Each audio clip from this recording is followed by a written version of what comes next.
Yeah, tell us who is Mahnoor? Mahnoor is just a girl who loves football, who loves to play football, got Mhm. into coaching football, and yeah, and that's where I am now. I'm still coaching. I've just graduated from uni. I did Come on. biomedical science, which has Mhm, nothing to do with football, mhm. but yeah, that's Okay. Mahnoor. Why football? Um, so here's the thing: no one in my family is into football. None of my siblings, parents, nothing. So I don't know, it's just something I found on my own. Like, no one got me into it. I just played it at school, like at primary school with the boys. Literally, I was the only girl. Mm, Just literally knew I love football and that's what I wanted to do. fair enough. Fair enough. So like literally no one in your family No was one at all. was on it. Them ones there. What's that like? Like, it's mad because everything to do with football I've done on my own. Like, Yeah, even like to this day, like my parents have never seen me play football. Like, siblings have never really like seen me play. Do you know what I mean? yeah. So when I'm going training or I'm going, like, obviously coaching, because obviously that's my work now. Mm, Like, they know I do it, but obviously they don't know much about it. mad. But Interesting. yeah, it's just sort of Obviously, always been my thing. fair enough. Fair enough. Obviously as well, secured that degree. Mhm. Well done, Thank well you. done, well done. What was the name of the degree that you did? Biomedical science. Okay, cool. Why biomedical science? Even though you're a coach, what was that Do you about? know what? Like, I quite like that I do. Obviously, always enjoyed science. I've been good at it, whatever. Mm, But then, obviously, I do football as well on the side because obviously that's what I enjoy. But I like having the two because I feel like if I actually like worked in football and studied football full time, sort of thing, I mhm. think I'd go mad. So I like having something completely different. So then Yeah. when I do play football or like coach football, I appreciate it more. Mm. No, fair enough. I think I'm the opposite. I'm a little bit football mad. Sort I'm trying to make life as much. I want my of life related as as much possible. football as possible. How whatever that looks like. 100%. So going into like your playing sort of career, like where are you Mhm. playing at now? What position are you playing in? What kind of player are you? Because This is such a mad question for me because I started off as a left winger, and actually, do you want to guess what position I'm playing right now? I the started off as a last left winger, time, the last time I asked you that question, you were playing centre half. centre back, yeah. Them ones. So I went from left wing to left back, and left back is probably my favourite position. Like, I enjoyed that a lot. And Mm, obviously, injuries and just sort of whatever, I just ended up at left centre back. mad. So like, But I am enjoying it a lot, you know. I was gonna say, because yeah, like when I first met you, yeah, you were a fullback, and then obviously you used to put up like your little clips, and stuff on Insta. But Mm, yeah, centre back, I never saw it coming. Like neither did I. what made you choose centre half? Like that's nah, I I can't. mean, I didn't really choose it. I just sort of fell into it. Uh, And like, obviously, like, I'm not the biggest or the strongest, mm, like, but or like, do you know what I mean? But I guess it's different in it. You can see the whole pitch out in front of you, whereas obviously if you're on the wing, like even left back, that was new for me, seeing the whole pitch out in front of me. yeah. Um, but yeah, it's just about like reading the game and do you know what I mean? So you're a reader of the game, yeah. I try. I mean, I try. That's a big flex, you know. It's a big flex. Them ones there. So like going into coaching. So where did that come from? So when I first sort of started playing football at the youth club, Mm, so because I got into actually like playing football properly, like not five-a-side, but actually playing like for yeah. a team, it was pretty late, like maybe 14, 15, 16. Like, Mm-hmm. I played 11-a-side for the first time, like my first year of uni, sort of thing. Mm-hmm. But yeah, so when I was about, well, when I just turned 16, obviously the youth worker at the time, who was also my coach, he Mm-hmm. put me on a level one. And then obviously I did my youth modules with him as well because they got like reduced, what's it called? Like, they got funding from the London FA, Right. so the courses were proper cheap, and obviously because they would get like youth opportunity funds sort of thing, I Mm-hmm. got to go on the courses for basically like nothing. Oh, okay. And so he got me into it. I done my level one, done my youth modules, and then I done my level two. And yeah. And Mm. at the time, I didn't really want to, like, I didn't, not that I didn't want to be a coach, I just didn't know anything about it, sort of thing. Like, Nah, I get it. I'd never actually thought about it. Oh, I want to be a coach. Do you know what I mean? Yeah, But no, same I thing. done the courses and then just fell into it. Obviously, while I was studying, Mm. coaching it's like good part time money. Do you know what I mean? Yeah. No, 100%. No, same background, very similar background to me because I started football very late. I only started playing 11-a-side at 16 as well, Mm, and then I only thought about coaching, maybe 18, 19. yeah, Like, yeah, and it's a weird one because it's like you kind of have to you have to speed up because everyone around you knows, the football literally. terminologies, like they understand tactics to a different level, and like you're just coming in and you're like still trying to figure out what the hell the offside rule is and all of that Mm. stuff there.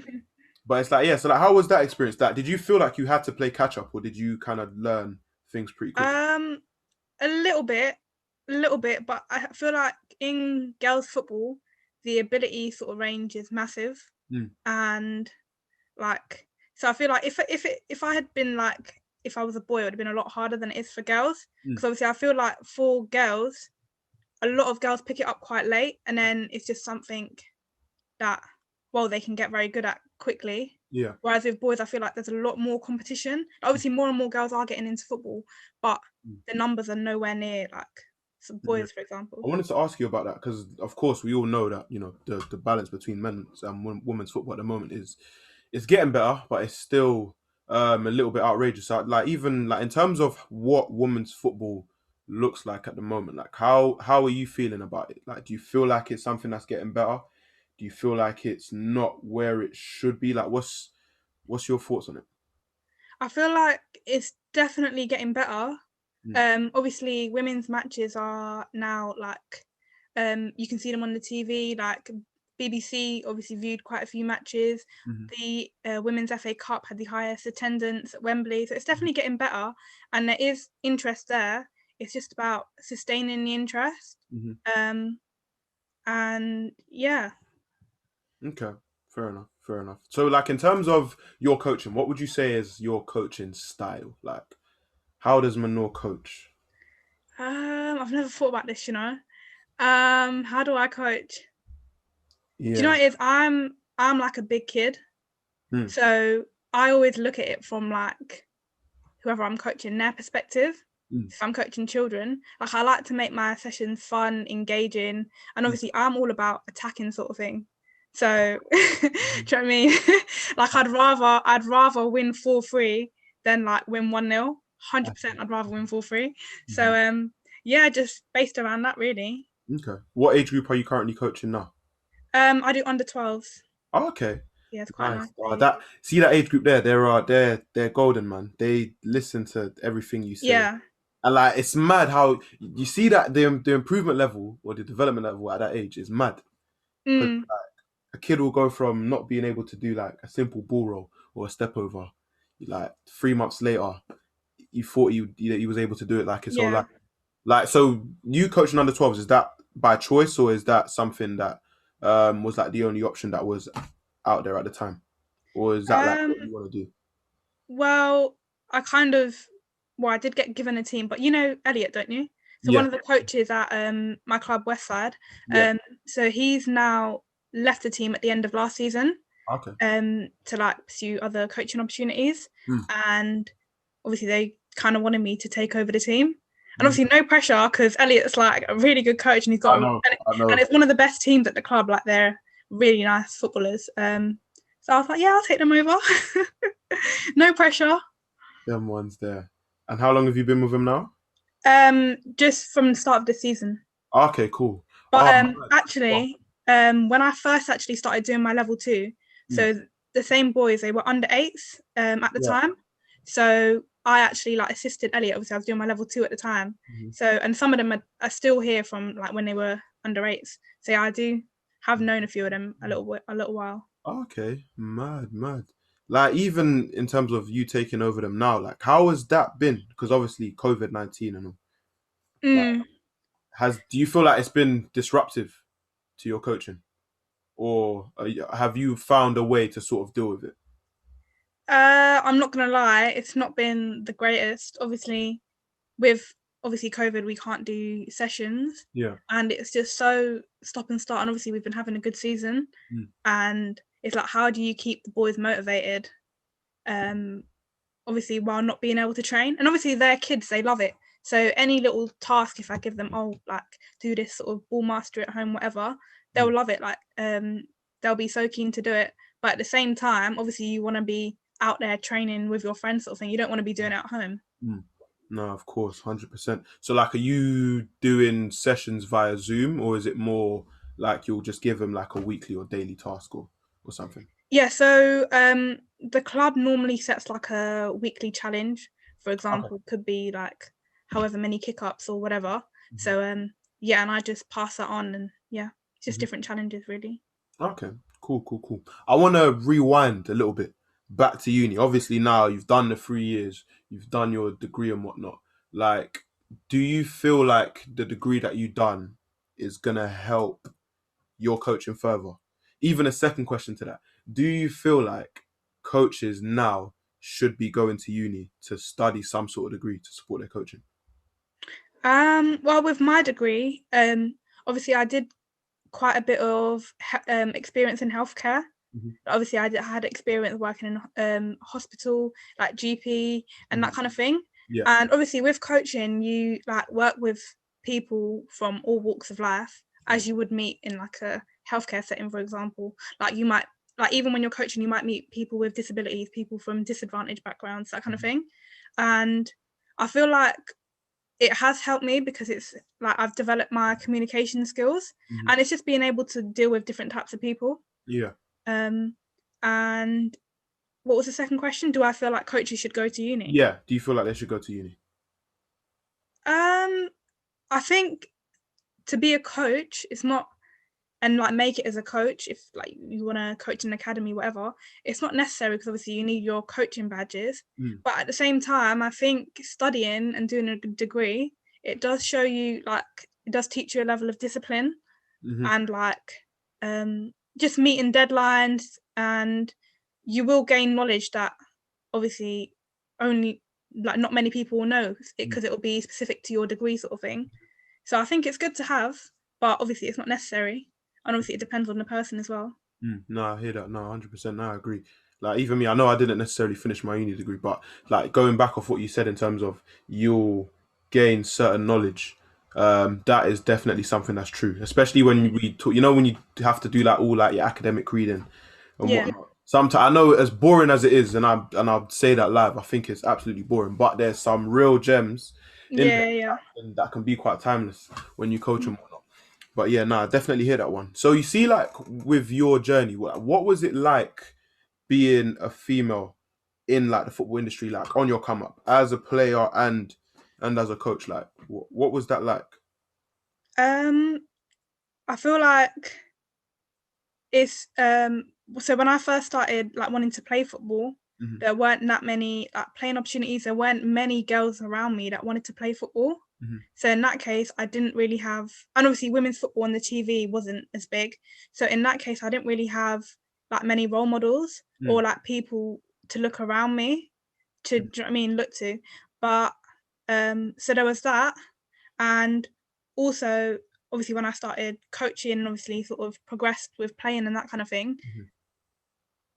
obviously being a Muslim, Asian in football, again, there's not many, even though there's more girls getting into football, there's not many people that look like me. No, 100%. So again, there's not like for other sort of Muslim girls, for example, looking up, there's not really many role models that they can look to.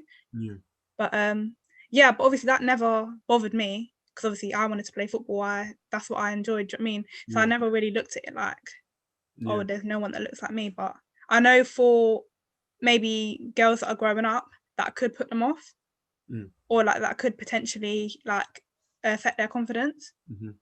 Yeah, no, 100%. Like even in terms of you, like they call us minorities, which is a word I hate, by the way. But Mm. it's like, did you face like any struggles or challenges like along the way with that? With you being like an Asian, with you being a Muslim, with you even Mm. being a female, like were there tough moments? To be fair, I think I've always been really lucky. Like from when I met Dave, who's the youth worker, Hmm. that sort of first got me into football, basically taught me how to play everything. Mm. Um, and he's always been like my main supporter. And everyone else that I've met on the coaching courses, like Anthony Ferguson and at the London FA, that kind of thing, they've always really supported me. Mm. Um, So for me, I've not really faced struggles as such. It's just what was I going to say? I've lost my train of thought. um, Bring it back. what was I going to say? So you was talking about some of the people that have like helped you along the way. Yeah. Oh, what was I going to say? It was good as well. Hold on. I'll give you a second. I'll Hold give on. you a second. So Um, yeah, so the last thing that you mentioned was Anthony Ferguson, who works for the London FA. well, did work for the FA. Yeah. Let me say that again. And also Anthony Ferguson, who used to work for the FA. Mhm. Can't even talk. And Anthony Ferguson, who used to work for the FA. And obviously, I've got loads of support from individuals like that. Mhm. So me personally, I didn't feel any struggles. Mm. It was just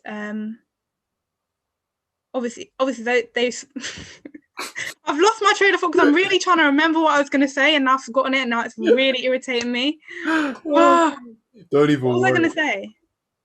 I couldn't tell you. I have no One idea. second. It will come back to me. This is why I can never do a live interview. Are you mad? Them ones there. Wait. What That's was I going to hilarious. say? That is hilarious. Don't worry, we'll edit all of this stuff up. By the way, yeah, you see on my screen, do I look slanted? No. Okay, cool. Do Did I I? look slanted before? No. Alright, cool. I thought I did. Calm. Bugging out. Every time you were talking, I was like, am I? No, I'm not. Wait, hold on. I don't know what you was gonna say because like, you did a couple mentions, and the last thing you said was Anthony Ferguson, London FA, and then you just Hold on. You're going to have to do this question again, yeah? So just read yeah. the question out again and then I'll say it. But hold on, I'm trying to remember what I was going to say. So So I you so asked me if I faced any struggles. yeah. So if that when you see this, just the last 2 minutes or so, don't put this in the final edit. Thank you. Just a little reminder to the person that's going to be editing this. Oh, calm. You're probably thinking, Oh my what? god, someone else is editing. Calm. Oh man. Yeah, don't worry about it. Me personally didn't feel any struggles. So scripted. Gosh. Right, just ask me the question again. I'm just gonna make something up because All I actually can't remember right now. I would. All right, cool. So we'll go from now. So yeah, so like going sort of into the challenges like that you faced, and like of course you mentioned, you being a woman, you being a female, you being Asian. Like of course, a lot of people will describe that as being a minority, which is a word that I hate. Like, did that come with any sort of challenges and struggles, like in your journey so far? Well, I think me personally, I've been really lucky. Mm. Like, from when I first started playing football, when I met Dave, the youth worker at where I played football, basically taught me how to play football. So Dave Crilly and also Anthony Ferguson, who used to work for the FA, Mm-hmm. I think they just saw in me how much like passion I had for the game, and they basically really like helped me pursue what I wanted to do. Mm-hmm. So I've always received lots of support, which I've been very lucky. Mm. But I guess I didn't have the support from like at home because obviously my parents didn't really have much knowledge of football, didn't really have an interest in football sort of thing, and neither did my siblings. But obviously I got that support from elsewhere. And yeah, also because women's football has grown so much, I think at the time that I was sort of, wanting to do my coaching, there was a lot of sort of funding streams to get more girls involved and more female coaches involved. And I think that definitely helped. So I think it was sort of right place, right time sort of thing. Okay. No, fair enough. Which obviously worked in my favour. Yeah, no, of course. We'll flip the question. So what are some of the achievements or like heights that you've hit at the moment as a coach, even like non-coaching, that might really help inspire someone in this interview? My achievements. Don't hide anything now. I've done my research. I'll bring them up. So if we're talking really young, when I was 16, I won Wandsworth Young Person of the Year. That's for setting up my own girls team in my borough. Nice. And then I think the following year, or like 2 years later, we won Community Sports Team of the Year, Okay, and I also got Young Volunteer of the Year, because nice. obviously setting up the whole team, doing all the admin and organising fixtures, researching costs, running costs, and all of that, I did all on my own. Yeah. So I got Young Volunteer of the Year, and I think this was 2 seasons ago, maybe 3. I was coaching an under-16 girls team, Mm-hmm. and we came second in the league and won the cup final. So No, yeah, we lost the league, but we won the cup. So someone's that was good.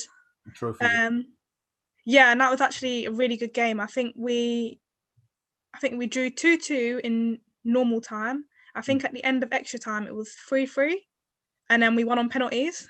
So yeah, mad game. Someone's there. Penalty shootouts, they're love and hate, man. Love and hate. They're not my favorite. I can't lie. I like Yeah. getting the game done. I like to get games done in the first 90. I can't do that. Yeah. No, It's but like, that was nice though, because I think at the time that was my first season actually managing like a team, and I was like 18 at the time, and obviously I was coaching under-16 girls, and obviously we were quite similar in age, and I actually became very close to the girls that I was coaching, and I'm still friends with them now, and obviously I play with some of them now in the ladies team, so it is really nice. nah, that is really nice. Yeah. That's definitely one of my biggest achievements. Okay. I was hoping to win the league this season with my under-12s, but COVID. We'll see. We'll see what the Yeah. FA does with leagues. Do you reckon it will be another null and void, or do you think they'll rush games and make us play 2, maybe even 3 games a week to get this I season? mean, I would prefer that we play 2 or 3 games a week, but what I think it's going to be no, which I really don't want it to be, but Oh no, because it's. Do you know what I hate? What annoys me? Because even though I'm not necessarily working with the youngest of kids, a lot like the main age group is more 16 to like 19, and it's like I feel like they've really wasted, or not wasted. They've more had nearly 2 seasons like taken away from them because they yeah. haven't been able to have like that contact time or on Mm. the pitch and whatnot. And it's like, yeah, cool, we can do Zoom calls, we can do loads of Yeah. and whatnot. And yes, they're gonna be super fit and they're gonna be, they're always gonna be mentally ready to come back. But it's like that opportunity that you get from playing on the grass, they Yeah, it's haven't completely got. different to You know what I mean? It like, has, yeah. They haven't had that for a long time. mm. And it's like, do you feel like there are any solutions to that? Do you think that grassroots football should have continued, even though we're in a national lockdown? It's a hard question because obviously I get what they're doing is to keep everyone safe, Yeah. but then at the same time, there's like loads of evidence that outdoor sport doesn't like. Do you know what I mean? Like you can't really pass it on as much in outdoor sport. Yeah. So if you look at it from that perspective, then it could have carried on, but Yeah. it's whatever the government thinks is best, isn't it? Yeah, of course. Yeah. But I am fuming though. Obviously, last season when they said it was null, couldn't believe it. I scored 3 goals last season playing left back. Now I'm a centre back. I'm not going to score any goals. And those 3 that I scored, they don't even count. I'm fuming. Yeah. From now on, it's just set pieces only, isn't it? Do you know what I mean? I don't even take free kicks. Only if it's like at the back and like, oh yeah, I'm gonna take this one. Yeah, them ones there. Nah, it is proper annoying, and yeah, I do have my disagreements with what the Mm. government done and whatnot. And But obviously with me, I learn from playing, like obviously training that and doing like maybe drills at home that you can do in your garden and send to the kids, whatever. It's all right, but for me, I think just playing in a game, yeah, that's where I learn. Do you know what I mean? yeah, And I think it's the same for a lot of kids. So where you said about like that's 2 years of development taken away from them, basically. yeah. No, it is. It is quite annoying. It is very annoying indeed. But if we were to talk about maybe another side of Mahnoor, like what else are you currently doing besides coaching? So I mentioned obviously I've graduated from uni. So this is my year off. Okay. So I was basically hoping to do as much coaching as possible, but Yeah. COVID didn't allow that. Yeah, I am just trying to find some more work at the moment. I've just applied for a role with Chelsea Foundation. Obviously, I'm with them already as a sessional coach, but like a full-time role. So just anything to get my experience up, because hopefully in September I'll go back to uni to Hmm. do a master's. Oh, mad. What are And you looking to do your masters in? physician associate studies, hopefully, Okay. if I get Why in did you another choose? 2 years. Why did you choose that? Just that's sort of the career pathway that I've chosen, obviously, to become a Mhm. PA. Okay. And yeah, it's another 2 years of like studying and being on placement. Yeah. But obviously, once I've got it, it's quite a secure job. Mm. And then obviously, it's not quite the workload of a doctor, nowhere near. Mm. So at the same time, while doing that, I hope to still continue like coaching, still continue playing. Yeah. So hopefully, I'll get the best of both worlds. Hopefully. No, it's a grind, but obviously, I think like for those that know you to an extent, know that you can grind. Grind ain't an issue. A grind Yeah, ain't. that's Mahnoor for you. No, them ones there, 100%. So kind of like now that we've kind of gone to an extent sort of full circle in terms of where you've come from and like where you are now, like what tips would you give, especially for young females that might be in a similar position to what you started out as? Like what tips Mhm. would you give to someone that will be watching this interview? I would just say like work hard. Like that's the thing with me. Like if I want something, I'll work so hard at it. Like I don't think people understand. Like when I started, I was not good at football. I could not play football, you know. Ah, Do you know what I mean? But it's that's just something I wanted to learn. Like I wanted to get good at it. Do you know what I mean? mm, Like I was in no way like talented at football. Like I did not have any natural ability whatsoever. mm, But it's just something I wanted to get good at. yeah, So yeah, I just say work really hard. If you're passionate about something, stick at it. Try and be positive. Like don't get frustrated. Don't give up. Because obviously, I think a lot of the time with young people, mm, when they're starting out, they don't see their end goal, or they think they'll never give up, never reach their end goal. Sorry. So they kind of just get lost and they just kind of give up because they don't know where it's heading. mm, But I'll just say stick at it, because I had no idea I'd become a coach. I had no idea I'd, do you know what I mean, get yeah, to the level that I am now. But I mean, it happened. yeah. So yeah, if you don't try, you never know. No, of course. No, 100%. 100%. And in terms of maybe people that want to follow exactly what Manor has done, what are sort of like the academic steps that they've got to take? In terms of uni, In terms of college courses, uni, coaching badges, like what would they need to do to get to so right now? I'd say obviously, once you've done your GCSEs, obviously as soon as you're 16, try and contact your local FA Hmm. and definitely get yourself on a level one. And there's loads of like schemes about, especially for girls, about trying to get more female coaches involved. Mm, To have a look, really try and get your level one, because that'll give you a taster for coaching and what it's about. yeah. And contact like your local clubs in your area, or even like for example the primary school you used to go to. Give them a ring. Can you like deliver after school club 1 day a week, for example, and just get a feel for coaching, see if it's for you.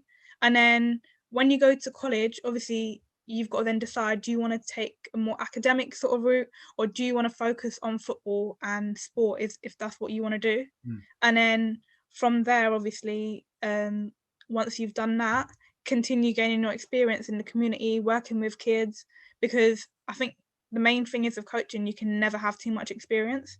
Like mm, you will learn something from every kid that you coach, sort of thing. 100%. You never stop learning. Mm, So yeah, and then obviously it's up to you to decide whether you choose to go to uni or mm, not. But yeah, just make sure it's a decision that you think about, because mhm. there's loads of, for example, there's now like a full-on football uni, isn't there? Yeah. What's it called in? I think it's in Middlesex. I've seen a couple. There was one that is in Loughborough, Yeah. and another one in Northampton, Mm, I believe. I think they're with QPR. yeah. Mm. But there's literally so many courses now. Like, for Yeah, example, if you want to get into football analysis, for example, or you want to get into football managing, whatever it is, just do your research, because there's so many courses available, yeah, and there'll definitely be one that you're interested in. Yeah. And yeah, uni's not easy, but Yeah. like I said, you will learn things. Yeah. Them ones there. Them ones there. Well, who else is there? UCFB. Yeah, Also. that's the one I was talking Yeah. about. Oh, Chelsea do one as well. Oh Chelsea. yeah, St. Mary's. Yeah, Yeah, how Chelsea can we do one at forget? St Mary's. They do one as well. So yeah, no, that was the one that I did, and I think it's a proper sick degree. There's Mm. lecturers there. Just a little shout out.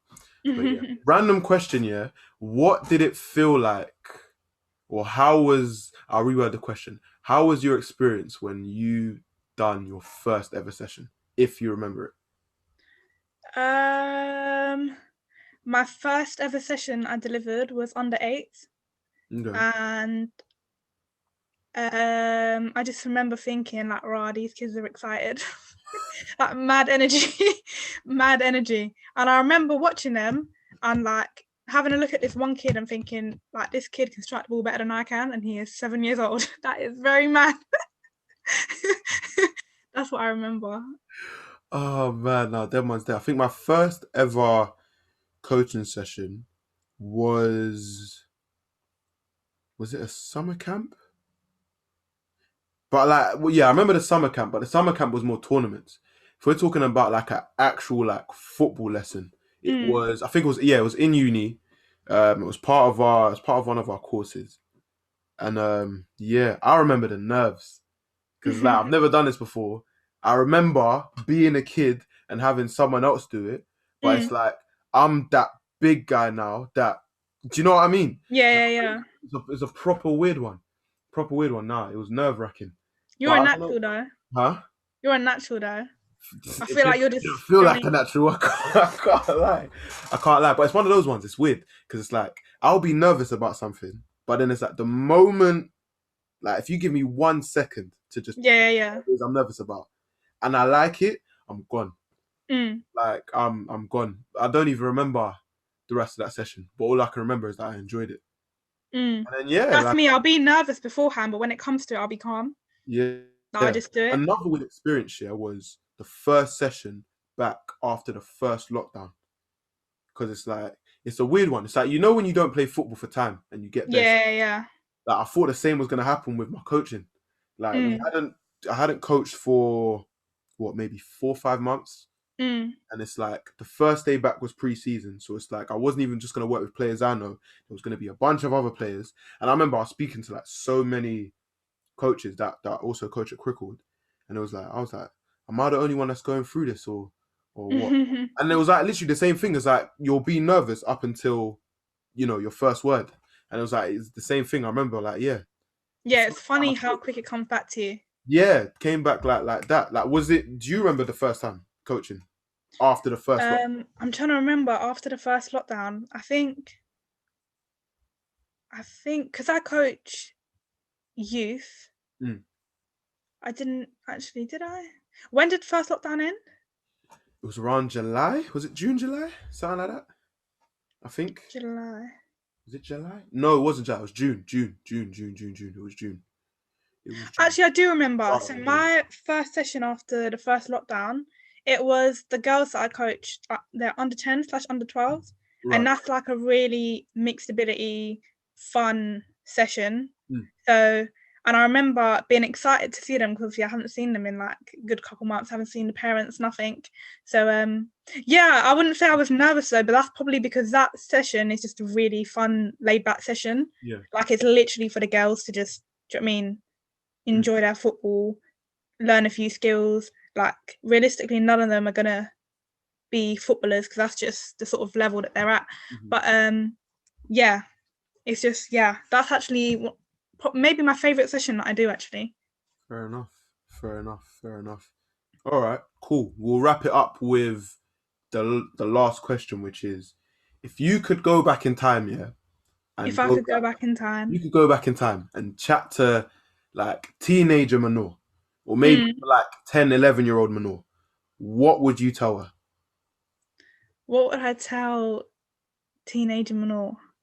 Um, I'd probably. So you see me, I'm quite like a 200 miles an hour kind of person. Like I'm very full on, Yeah. and I was like at that age, I was very like I'd say feisty, like Mm. I want an answer now sort of thing. Yeah. So I just tell Manor to like just breathe, calm down. It's like like it's all right. Like like just keep working hard, and then Um, obviously the right people will see in it. The right people will notice what you're doing. yeah. No, 100%. I like that one. Even yeah, talking about you just breathing. If we were to talk about what happened 20 minutes before this whole thing, No, let's I not talk just about that. breathe. Just breathe. But nah, yeah, nah, cool. We'll end it there. Honestly, though, thank you so much for that. Like, That's all right. what I hope that a lot of people will get from watching this is that they get at least just one gem.